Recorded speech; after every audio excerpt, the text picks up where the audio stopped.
Okay, magandang araw po sa ating lahat at panibagong vlog, panibagong update na naman ang gagawin natin. At heto nga, pag-usapan natin itong relasyon ni Senator Imee Marcos at ang kanyang kapatid na si Bongbong Marcos. Meron akong mga nakalap na mga impormasyon na sira na daw ang kanilang relasyon. Dahil sa mga nangyayari, alam naman natin, di ba? Hindi po nagugustuhan ni Senator Imee Marcos nung ipinaaresto si Tatay Digong, no? At very obvious naman 'yan na walang ibang may utos niyan kundi ang kanyang kapatid na si Bongbong Marcos.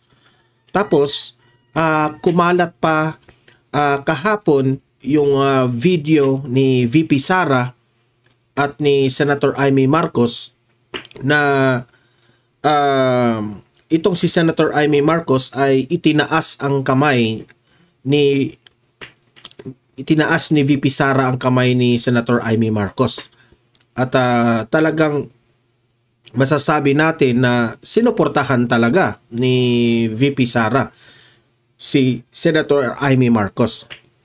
Sarit-saring reaksyon, syempre sa magkabilang banda, patungkol naman dito sa mga loyalista, sila po ay hindi sang-ayon sa ginawa ni Senator Imee. Dito naman sa mga DDS, marami rin, no? Hati-hati rin. Meron rin nagsabi dapat hindi na yan dapat ginagawa ni VP Sara. Nabudol na tayo. Bakit inendorso pa yan ni VP Sara? Pero ako mamaya, i-explain ko sa inyo kasi po, malaki po ang respeto ko dito kay VP Sara. Okay? Marami po tayong hindi alam behind the camera, behind the scene. Okay? Kasi po, ito, may kinaugnayan ito, no, sa mga usap-usapan na sobra na raw away, malabo, no, sira na ang itong relasyon ni Bongbong Marcos at ni Senator Imee. Okay? Kasi ito, una nating pag-uusapan itong post na i-share nito ni Cathy Binag, no, na sa Philippine Star. Itong picture na ito. Ang nangyari dito, wait muna, i-erase ko muna itong isang ayan. Ipinost ito at binalita ito ng Philippine Star. Ito'y patungkol po ni Ate Claire, ang kanyang attack dog dyan sa Malacanang, na binatikos ni Ate Claire Castro si Senator Imee at si VP Sara. Marami po ang nagsasabi na baka nakalimutan ni Attorney Claire na kanyang binabatikos kapatid yan ng amo mong presidente. Okay? So mamaya pag-usapan natin yan mamaya. Ito, pangalawa nating pag-usapan, itong campaign ads ni VP Sara at ni Senator Imee Marcos. Bakit nasabi nilang dalawa na itim na ang kulay ng bansa natin ngayon? Alam niyo, sa totoo lang, malalim ang ibig sabihin yan no? Madali siyang isipin, madali siyang intindihin, pero there is deeper nakahulugan dyan sa ibig nilang sabihin. Okay, mamaya i-explain, ipakita natin yan, no? Para maintindihan yung lahat, okay? At ipapakita ko rin sa inyo ang mga behind the scene dito sa pag-shooting nila dito kay Senator Imee Marcos, Daryl Yap at itong si Vice President Inday Sara Duterte. Sabi ko na nga sa inyo kanina na marami po tayong hindi natin alam behind the camera.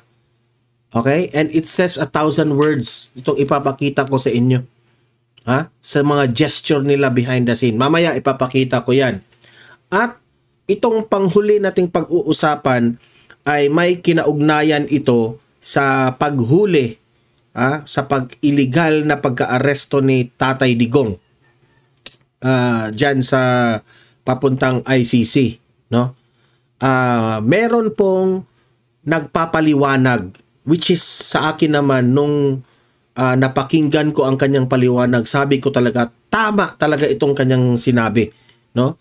Bakit importante ang mga hinihingi na mga identification nitong legal counsel ni former President Duterte sa mga sinasabi nilang AGK victims? Alam nyo naman na sina Conte, sila ay nagrereklamo dito. Bakit? Kasi hihingan pa ng passport, hihingan pa ng identification na mga mahihirap raw ito. Anti-poor raw itong ginagawa nila. Mamaya ipapaliwanag ko dyan bakit sobrang palusot at sablay itong mga paliwanag itong si itong si Conte at Attorney Conte, no? Abogada pa naman itong babaeng ito, ha? Pero yung kanyang mga pinagsasabi para kang pang barangay lang yung mga sinasabi mo. Okay? So, yun po ang mga pag-uusapan natin, pero bago ang lahat, bago natin ito ipakita, isisiwalat, help me po muna na i-like at saka i-share itong video para guys kakalat ito sa taong bayan. Okay? Sabay-sabay muna tayong mag-like and share sa video na ito. 1, 2, 3, go! Ayan, naka-like and share na ba? And sa mga bago pa lang dito sa aking channel, mag-subscribe na po kayo para lagi kayong updated sa ating mga balita. And at the same time, yung mga cellphone ninyo, ma-notify yan na meron tayong breaking news o meron tayong bagong in-upload o yung channel natin ay nagla-live. Malalaman nyo lahat yan kapag nakasubscribe kayo sa akin. Okay? So, ayan, may lamok guys.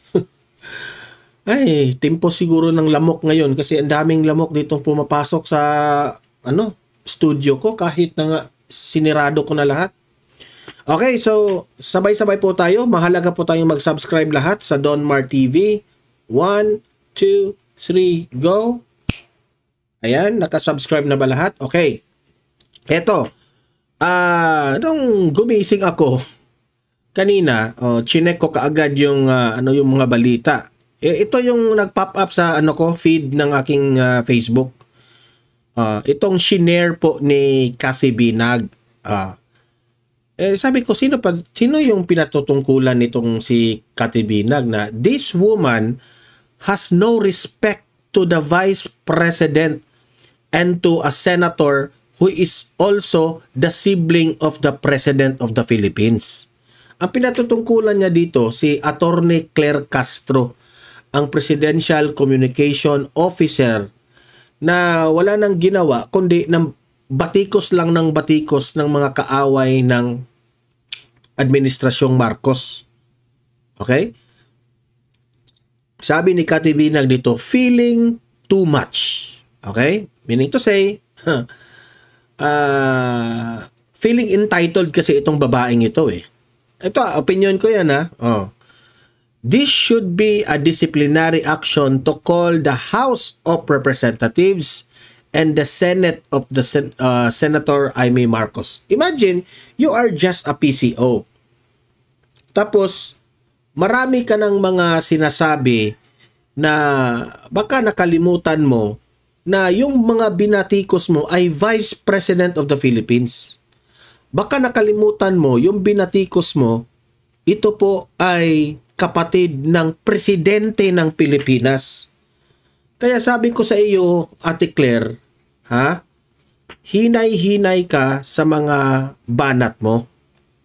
Kasi nagmukhang tanga ang Malacanang sa mga banat mo. Kung diba?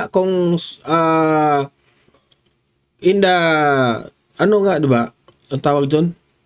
Sa bardagulan na usapan, ikaw po ay ginagawa mo palengkerang salita.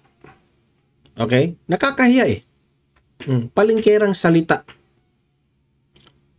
Hindi mo iniisip na lahat ng lumalabas sa bibig mo dyan sa mga press briefing nyo dyan sa Malacanang, it will reflect on the entire nation.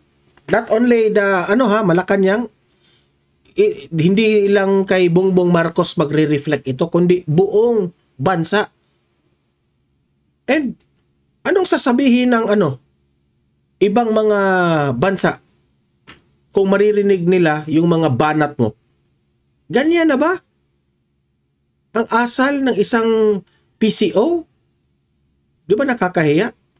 No wonder na sobrang lagapak, sobrang bumagsak ang ratings, ang trust and approval ratings ni Bongbong Marcos. Lagi ko yung sinasabi dahil yan sa iyo, Ate Claire.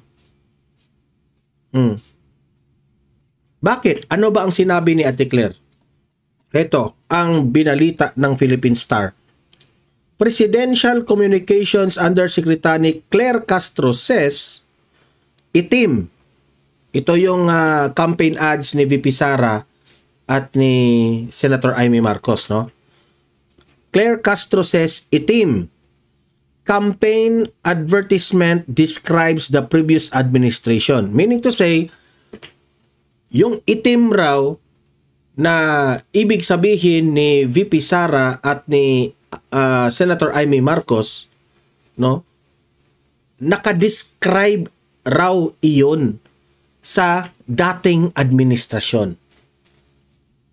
Imagine ha, opinion yan ng Senator Amy, kapatid ng presidente, at opinion at campaign ads ito ni VP Sara, nilang dalawa, yung pag-endorse niya kay Senator Amy.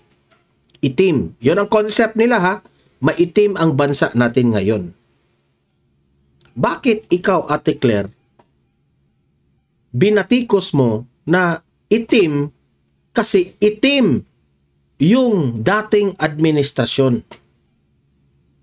Hindi lang silang dalawang Amy Marcos ang ininsulto mo dito ha, pati si former President Duterte ininsulto mo. Baka nakalimutan mo, Ate Claire, na marami dyan sa mga gabinete ni Bongbong Marcos ay gabinete rin ni dating Presidente Duterte. Baka nakalimutan mo. Ha? Noong sinabi mo, itim ang administrasyon ni Duterte, bakit? When you say administration, damay na yan lahat. Legislative, judiciary, at executive. Now, kayo dyan sa Malacanang, Bongbong Marcos, hindi ba kayo naaalarma dito sa babaeng ito, itong si Atty. Claire, sa mga pinagsasabi niya? Yung kapatid mo, tinitira na. Hindi lang hindi lang si Amy Marcos ang masisira nito, pati ikaw, Bongbong Marcos, masisira ka. Well, tama rin itong sinasabi ni Kasi Binag na this should be a disciplinary action to call the House of Representatives and the Senate of the Philippines. Di na ito maganda kay yung ginagawa ni Ate Claire. Kasi kung pagbabasihan mo ang mga dating spokesperson like Atty. Harry Roque and Atty. Panelo, hindi po sila ganyan magsalita sa kanilang mga kalaban sa politika. Kung si Harry Roque pa ang magsalita dito, sasabihin ni Harry Roque, karapatan nila yan, opinion nila yan ni Senator Amy Marcos at ni VP Sara. Ganun. Kahit kalaban yan sa politika, you have to be professional. Titirahin mo ang ibig sabihin na itim nila kasi po marami ang nagugutom, maraming problema ng Pilipinas, maraming mga budget sa Pilipinas na dapat questionin. tumataas yung krimen. Yan ang ibig sabihin ni na VP Sara at ni Senator Amy Marcos. Bakit ipapasa mo yan sa dating administrasyon? Kaya kayo nasisira eh. Wala na lang kayong ginawa dito sa administrasyong ito, kundi blame sa dating administrasyon. Sa panahon po ni former President Duterte, hindi ganyan eh. He never blamed Pinoy. Kundi sabi niya, blaming will not help. Instead, magfo-focus ako kung saan yung problema ng bansa natin, yun ang tututukan natin. Pero yung ginawa mo, Ate Claire, attack dog. Pinanindigan mo talaga na ikaw ay attack dog. Wala eh. Wala kaming narinig sa iyo, sa iyong bibig na positive. Lahat na lang ng narinig namin negative. Kaya nakaka-negative ka sa Malacanang. Kaya bagsak, lagapak ang rating ni Bongbong Marcos. Oh. Ito yung pinatutungkulan ni Atty. Claire. Itong campaign ads na ito, ipapakita ko sa inyo. Ito. Pasok. Itim. Yun na, yun. Wait. Itim. Ipaglalaban tayo ni Amy Marcos. Yan po ha. Papakita ko mamaya ang behind the scene dito. Pero i-explain muna natin bakit ganito ang concept ng campaign ads ni Senator Amy endorsing nag-i-endorso si VP Sara kay Senator Amy. Itim ngayon ang kulay ng bansa. Sabi ni VP Sara, itim ngayon ang kulay ng bansa. Bakit nasabi ni VP Sara? Sa ginagawa nila kay Tatay Digong na nagluluksa ang buong sambayan ng Pilipino. Itim. Okay? Itim. Nagluluksa lahat. Imagine a president, ginawa ang lahat para sa atin, pinahuli ninyo na walang kalaban-laban, kahit nga labag sa batas, pero pinilit nyong isinakay sa eroplano, dinala nyo doon sa dahig, pinakulong. Sino-sinong hindi magluluksa dyan? Kaya nasabi nilang itim. This is my own interpretation ha. Sa gutom at krimen. Sa gutom at krimen. Alam na ba natin? Ha? Walang ibang ginagawa itong administrasyon na ito kundi bigay lang ng bigay ng ayuda. Kasi gutom. This is my own opinion ha. This is my own analysis. Ginutom nila, wait muna ha, kasi may lamok na naman eh.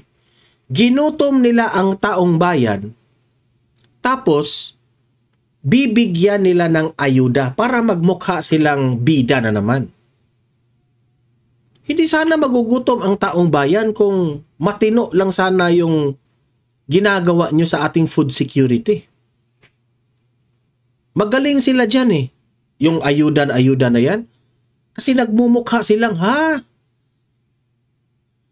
sinolusyonan yung kagutuman namin. Ito na yung mga ayuda na hindi alam nitong mga taong bayan na nagre-receive ng ayuda na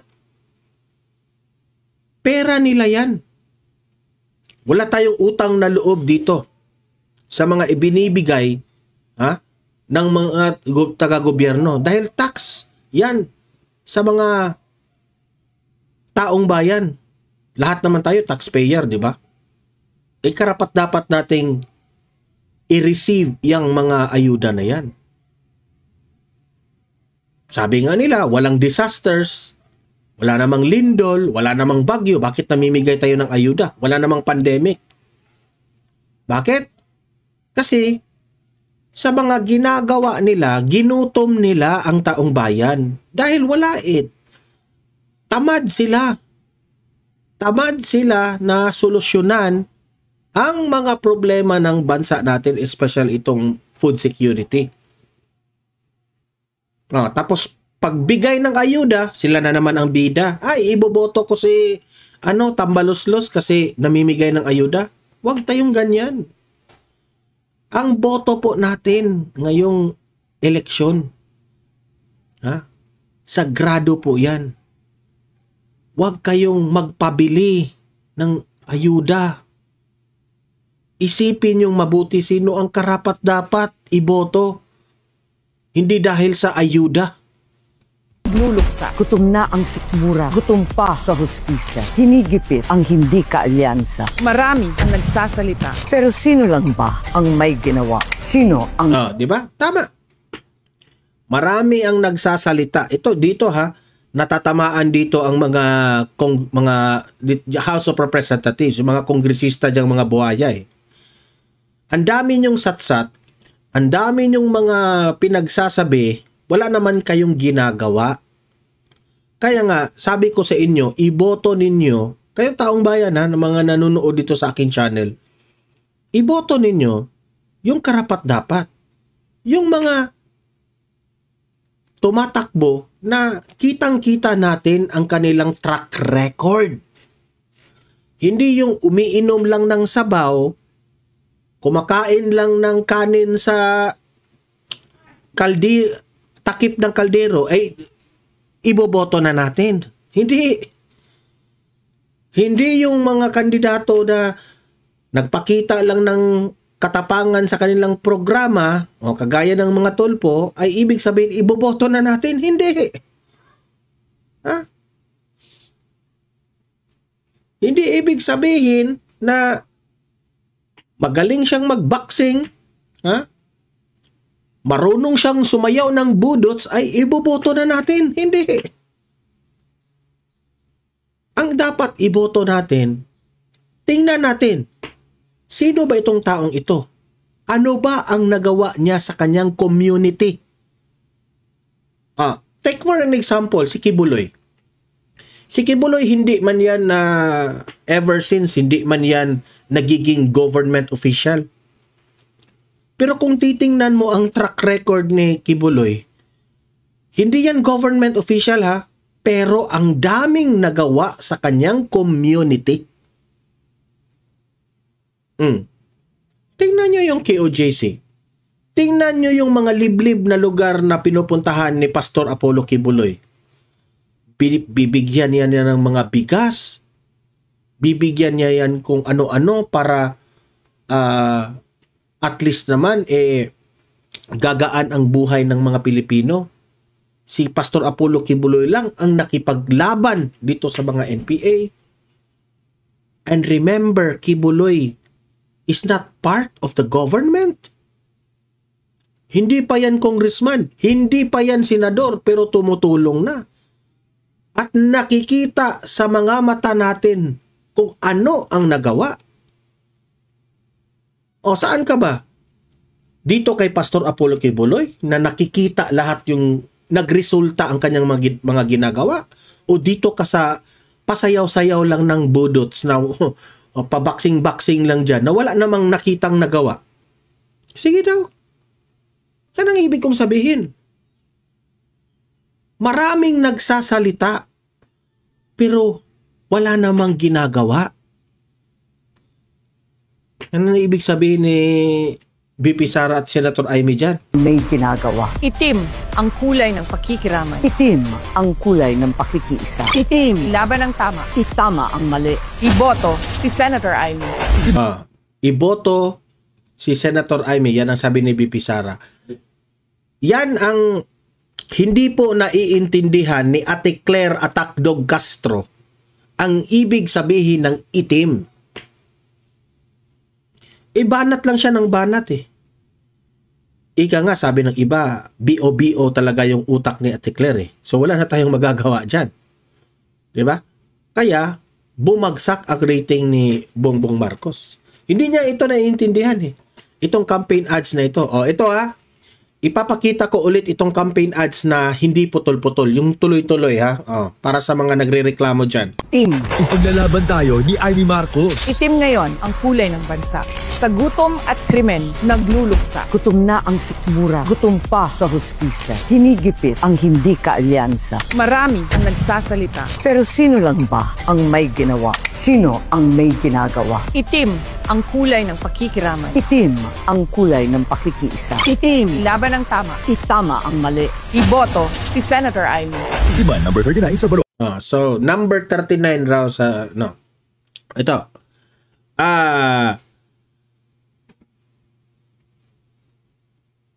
Nagdidebate ngayon, di ba? Ang taong bayan kung dapat bang iboto si Senator Amy Marcos kasi po inendorso na ito ni VP Sara. Sabi pa nga ni Malutikia ba yun? Sa kanyang column, nakita ko doon i-vlog ko yun sa ibang sa ibang video. May full vlog ako dyan. Re-react tayo dyan. Pero konti lang reaction doon. Na sabi doon ni Malutikia, no? Malutikia o si Contreras teka muna ha, i-check ko muna, siguraduhin ko muna yun. Kasi I think si Malutikia yung nagsasabi doon klaruhin ko muna bago natin yan nasabi dito, we need an Amy. Ayan, si Malutikia nga, no? Si Malutikia nga. Sabi niya doon na we need Senator Amy sa Senado. Which is my point naman si Malutikia doon Hindi ibig sabihin na iboboto ko na si Senator Amy Marcos ha. Hinimay-himay ko pa kung dapat bang iboto si Senator Amy. Unti-unti ko pang in-understand itong si VP Sara. Bakit niya inendorso si Senator Amy? Hindi ibig sabihin na dahil si Senator Amy lamang po ang nagsasalita sa Senado patungkol dyan sa sitwasyon ni Tatay Digong ay kaya si VP Sara ay inendorso niya na si Senator Amy. Hindi. May mas malalim pa niyan na reason. At basing on the title doon sa column ni Malutikia na we need na isang Senator Amy sa Senado, hindi ko pa nabasa lahat yun ha, pero meron akong idea na oo nga no. Kasi po, sa lahat ng mga senador, si Senator Amy lang po ang nagsasalita. Si Senator Amy lang po ang lumalaban doon po sa nangyari. Okay? Well, syempre, si Senator Bato de la Rosa, Robin Padilla, at itong si Bongo, syempre, magsasalita. Yan, kasi kaalyado, very obvious na kaalyado man yan ng former President Duterte at PDP pa sila, di ba? Syempre, magsasalita.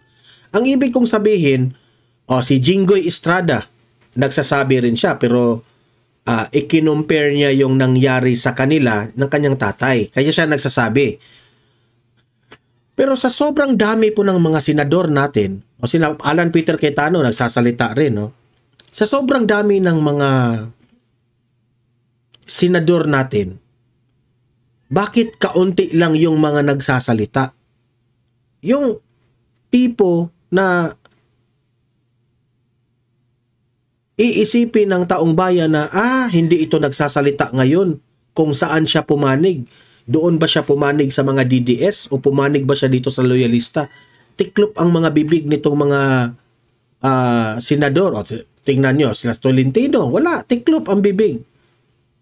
Grace po, ang dami dyan. Wala sila.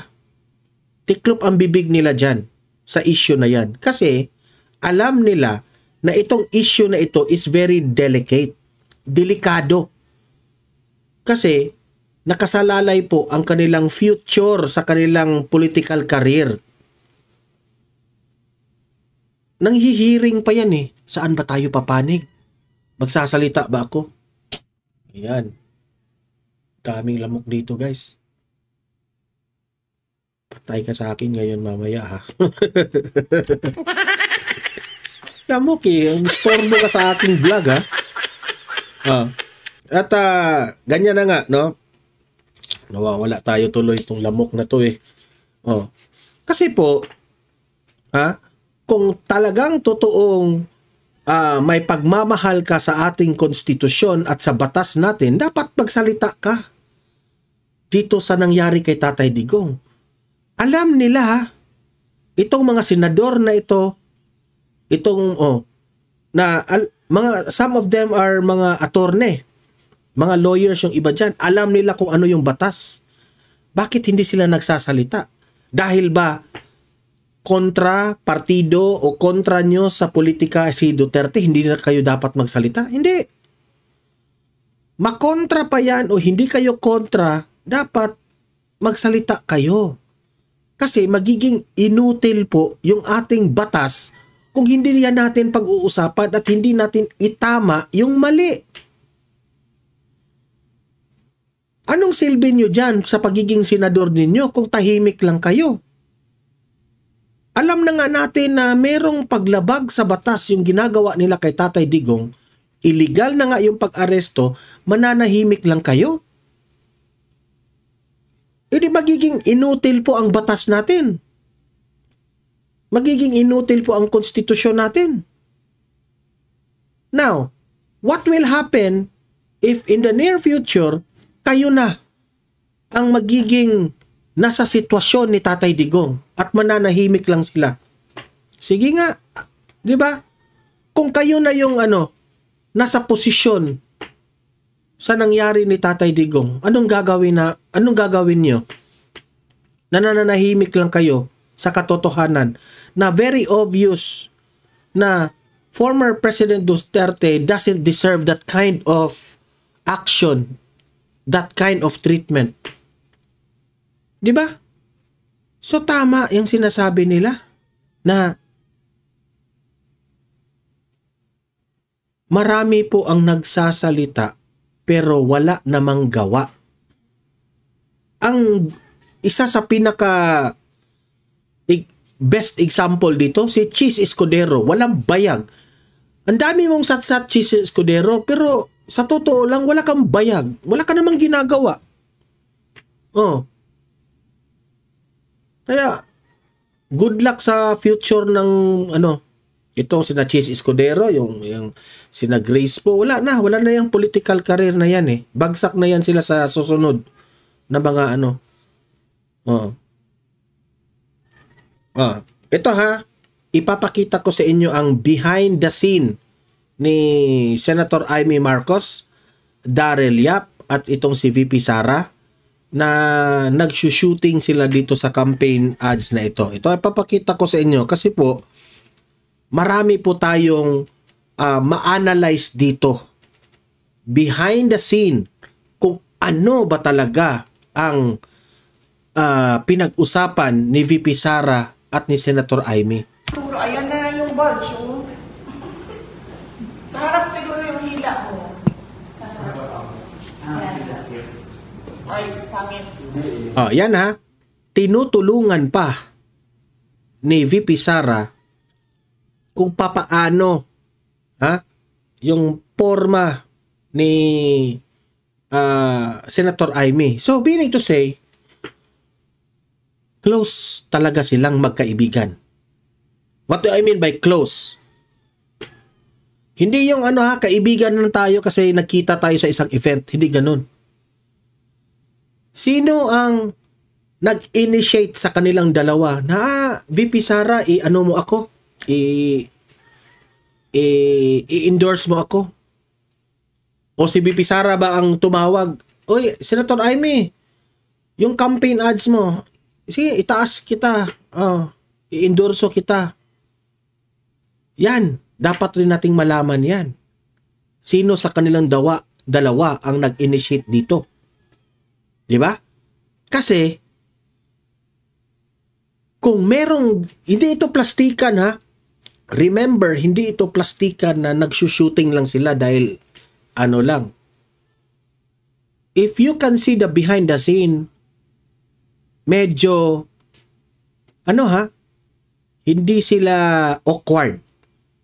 Makikita talaga natin sa behind the scene na normal ang kanilang treatment, no? Talagang tinulungan ni VP Sara ang resulta ng campaign ads.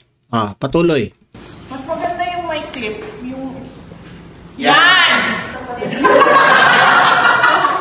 Nagtawanan pa sila ha. Meaning to say, walang awkward sa nangyari dyan. Yun! Ano yun? Paano yun? Yan. Ayan. Hina pa konti daw. Yung kanina. Yan. Tinulungan talaga ni VP Sara ha. May tao na lang sa ilalim. Kuha mo na lang, bro. Upo ka dyan. Dito sa kabilang side. Kabilang side. Ang mo yung... Kung pinangina nyo ba yung malaki pa talaga? Pakinggan lang si Drew para sumayo na kayo. Okay. Yan. Okay. Okay, ready? May kunat siya konti. Pero okay na yan. Grabe, ang higpit naman ng stylistness niya. Yun, sino ang may ginagawa? Ready? Don't smile. Ready? 3, 2, 1, action. Sino ang may ginagawa? One more. Same, chin up contest. Straight back. Di ba? Kitang-kita natin sa video na they are enjoying the making of the campaign ads. So if they are enjoying, meaning to say, komportable sila sa isa't isa. Hindi awkward, ginusto nila ang ginagawa nila. So, dyan pa lamang, ma-analyze mo na marami itong mga pinag-usapan na hindi natin alam. Yan ang ibig kong sabihin. Okay? So, wag muna nating i-judge si VP Sara patungkol dito. Okay? But, don't worry. One of these days, malalaman rin natin yan kasi magsasalita itong si VP Sara eh. Okay? At pati itong si Senator Amy Marcos.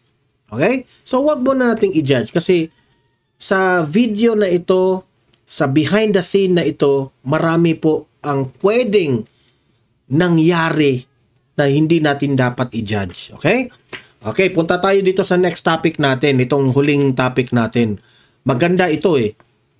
Meron pong nag-explain kung paano kabobo itong si Attorney Conte na sinabi niyang anti-poor raw itong hinihingi ng legal counsel ni former President Duterte na kung sinabi nyo 30,000 ang mga nabiktima sa EGK ay dapat hihinga natin yan ng mga identification.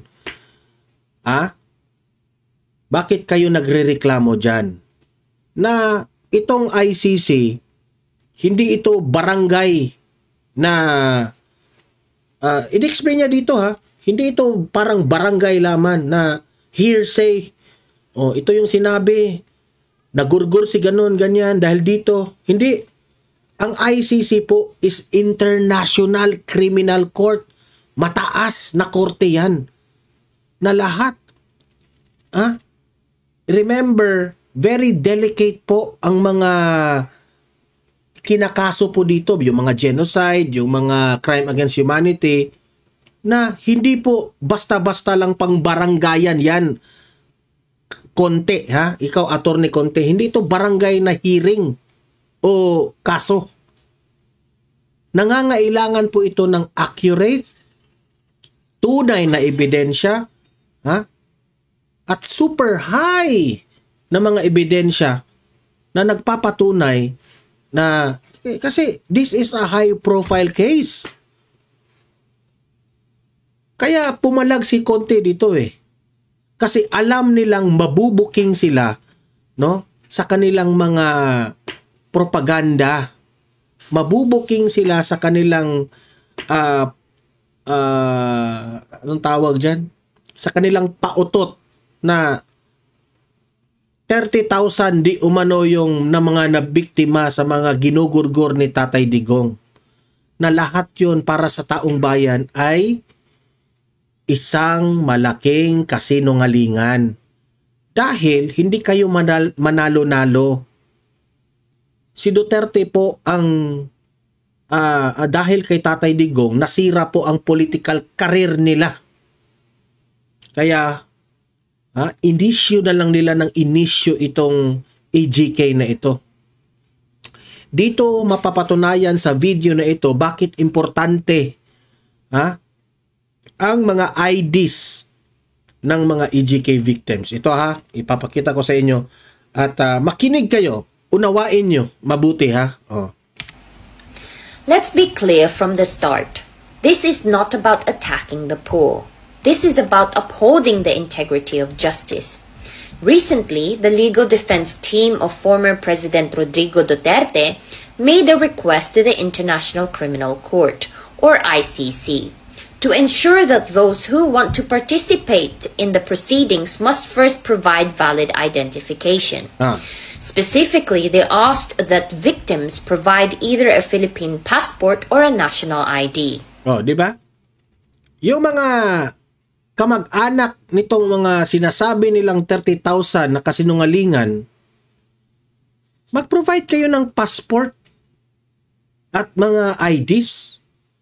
Isn't it fair? Kay Tatay Digong yan. Kasi hindi po pwedeng mag-akusa lang tayo ng akusa na wala naman kayong pinanghahawakang katibayan. Identification lang na kamag-anak nyo yan. Hindi nyo magawa. Tapos irarason ninyo anti-poor? Anong klase yan, Ate Claire? Ate Conte, Attorney Conte. Wag mo namang gawin bobo ang taong bayan. Bigla na namang sumiklab ang mga headline.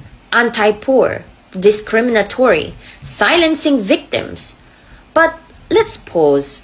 The ICC is not a local barangay hall. Correct. It is a court of law, an international tribunal tasked with prosecuting the gravest crimes, genocide, crimes against humanity, war crimes. At sa ganitong antas ng husgado, kailangan ang mataas na standard ng ebidensya at kailangan ng mataas na standard na ebidensya, Attorney Conte. Hinihingan lang kayo ng passport at ID, nagrereklamo na kayo. Hindi ito barangay lang na kaso. Wake up, Attorney Conte. Papupuntahin mo yung mga relatives di umano dito sa 30,000 doon, without passport, without ID. Anong akala nyo? Hello? Hearsay na naman. Paano nyo mapapatunayan na yung 30,000 na yan ay legit? Diba? Utak-utak rin Castro. Castro na naman. Sorry Castro. Conte. verification. Rule 85 of the ICC's Rules of Procedure and Evidence defines a victim as a natural person who has suffered harm as a result of the commission of any crime within the jurisdiction of the court. And under Rule 89, the court must verify the identity and harm suffered by the victim. In short, identity matters. Because without... In short, identity matters. Kasi hindi po basta pwedeng pagbibintangan nyo si Tatay Digong na ito yung mga ginorgor niya. Hindi mo pwedeng, basta-basta lang, hearsay lang. Hindi ito barangay. That's why identity matters. So ikaw Conte, wag kang magrereklamo na kung hihingan yung mga pamilya ng mga biktima. Nasasabihin na naman, anti-poor. Paano yan? Proseso yan eh. Utak rin. Conte. Dagdagan mo yung utak mo, Conte. verification, how can we be sure the claim is valid? Correct. How can we know the person actually suffered harm related to the case? Correct. This is not a Filipino courtroom where barangay IDs or affidavits are acceptable. This is an international body. The same standard is applied whether you're in Uganda, Colombia, or the Philippines. Now, ask yourself this. Kung totoo ang habol na ito ay tungkol sa hustisya, bakit kailangan ipilit na walang ID? Correct. Why should... Diba? Kung totoo pong hustisya ang gusto nyong mangyari, Attorney Conte, dyan sa mga 30,000 nyo, ha? Bakit pinipilit yun na walang ID, okay lang? Hindi yan ganyan. Hustisya po ang ipinaglalaban nyo. In order for former President Duterte to be jailed o mapaparusahan, patunayan nyo ng standard of evidence. Okay? Binigyan na nga kayo ng chance.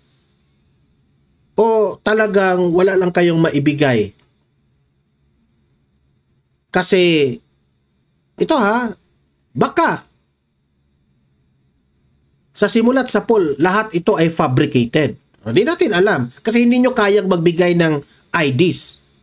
We allow anonymous claims to shape the outcome of a case with global consequences. Let me be blunt. This is not about class. It's about credibility. Correct. Kasi sinasabi ni Conte ang kinapanilaban, mga mahihirap yung mahihirap yung mga nabibiktima Mga poor ito, hindi nila kayang mag-provide ng passport. Mahal yung magpa-ID. Well, klaruhin natin ito, Attorney Conte. This is not about usaping class. Whether you will be poor or be rich, hindi po ganyan ang pinag-usapan dito. Ang pinag-usapan po dito, ay, ano yun? Sabi niya? This is not about class, but class. It's about credibility. It's about credibility. That word, credibility, is very important. How will you become credible, Attorney Conte? You will become credible if meron kang pinanghahawakang ebidensya. And isa dyan, IDs, identification. So wag kang magreklamo And asking for ID, any form of official documentation, is not oppression. Correct. It is standard procedure in any legitimate court. The defense team did not say poor people cannot join. What they said was, if you're going to be a witness or a victim before the ICC, we must verify who you are. Correct. Isn't that what real justice demands? We cannot let emotions Alam niyo, sa totoo lang, sa poll sila dito sa explanation na ito override due process. Because if we lower the standards for one, we lower it for all. Imagine if you were falsely accused in the ICC. Would you want the court to accept unverified anonymous claims against you? Correct. Diba? It's very unfair on the part of President Duterte. Imagine, sana'y hindi ito mangyari sa iyo, Conte. What if ikaw ang falsely what if ikaw nasa sitwasyon yan, Conte, falsely accused. Tapos, sasabihin ng ICC na, si Conte, guilty.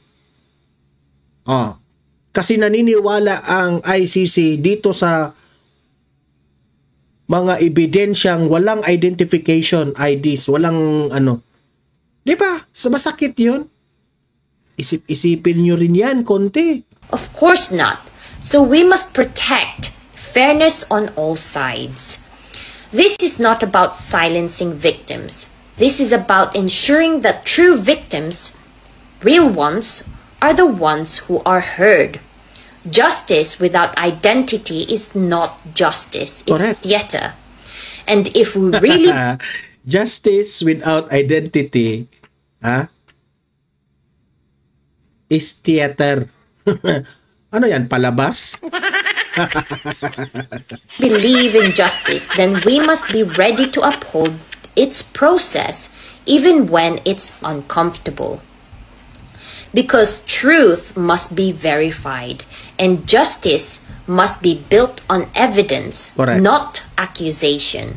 That's hashtag Xandra says, they said stay quiet. I said why? Di ba? Xandra Flores pala ito. Magaling siya. Super magaling ang explanation mo, girl. Kung sino man ito, credits to Xandra Flores, no? Magaling yung explanation. Alam niyo, sa totoo lang, sapul si Attorney Conte dito sa explanation niya. Okay? So, libre po kayong mag-comment, mag-react sa mga pinag-usapan natin, no? At usap-usap tayo sa comment section. Guys, like and share this video ha, para marami po ang makarinig at kakalat ito sa taong bayan. And sa mga bago pa lang dito sa aking channel, sa Donmar TV, subscribe na po kayo para updated kayo lagi. Okay? And meron tayong pangalawang channel natin, Donmar TV Balitang Totoo. Okay? Mag-subscribe rin kayo doon para meron kasi tayong mga videos doon na ina-upload na hindi natin ina-upload sa dito sa main channel natin. Okay? So maraming salamat po sa mga audience ko dito sa Donmar TV. See you in my next video. See you in my next live. Have a great day. Have a great night. God bless po sa ating lahat. Mabuhay ang Pilipinas. Bye-bye.